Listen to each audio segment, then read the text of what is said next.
দরজায় হাজির, দেখো সাদা কাপড় পরে ফেলছি, কবরের সূরা দইরা ফেলাইছি। দুনিয়ার কোনো চিন্তা নাই, দুনিয়ার কোনো পোশাক আমার গায়ে নাই, দুনিয়ার একটা কালো সুতা আমার মাজায় নাই। ও মাওলা, আমি তোমার পাগল হইয়া সাদা কাপড় পরে এখন ঘুরতেছি। আল্লাহ ডাক দিয়া কয়, একবার তুই সফায় দৌড়া, আর একবার মারওয়ায় দৌড়াবি, আবার আমার অর্ডারে বান্দা মিনা মুজদালিফায় যাবি, আরাফার ময়দানে যাবি। তুই যদি যুক্তি দিয়া কও কাবার ঘরে নামাজ পড়লে 1 রাকাতে 1 লক্ষ, কিন্তু মিনায় গেলে মিনায় ময়দানে নামাজ পড়লে 1 রাকাতে 2 রাকাতের সওয়াব নাই, আরাফার ময়দানে 1 রাকাত নামাজ পড়লে 2 রাকাত নামাজের সওয়াব নাই, তাহলে ওখানে বইরা লাভ কি? আমি মক্কায় বয়া বয়া আল্লাহর সাথে লাইন লাগাই। আল্লাহ বলে চালাকি করলে হবে না।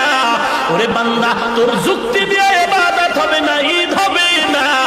আমি মাওলার গোলামের আদেশ মানার দ্বারাই হবে ইবাদত। 1 লাখ বুঝি না, 50,000 বুঝি না। আমি বলছি আরাফার ময়দানে যাবি, খোলা আকাশে চিল্লায় কানবি। আমি মাওলা অর্ডার করছি মুজদালিফায় দৌড়াবি, পাথর টোকাবি, খাম্বায় ওই খুঁটির গোড়ায় গিয়ে পাথর মারবি। হাজারা দৌড়াইছে, ওই সব আমার ওয়াই তুইও দৌড়াবি। কোনো কেন নাই, মেনে নেওয়ার নামই হলো গোলাম। যুক্তিটি বুঝে আসে না, মিলাদুন নবী ঈদ করবো না কেন? যুক্তি টুক্তি চলবে না। মুসলিম শরীফ বলে নবী মিলাদুন নবীতে রেখেছেন রোজা। ওমর বলে মুসলমানের ঈদ হবে আল্লাহর সিদ্ধান্তে, নবীর পরামর্শে, বিবেক দিয়া হবে না।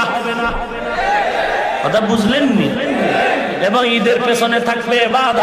কি থাকবে? ঘুমের থেকে উঠাই গলায় ফুল লইয়া স্লোগান দিলে এটা ঈদ হবে না। পেছনে থাকবে ইবাদত। তোমার দাড়ি নাই, তোমার টুপি নাই, সুদের টাকায় ব্যবসা, জবানে আছে গালি, নারী পুরুষ বেপরদা, এটা কিসের ইবাদত?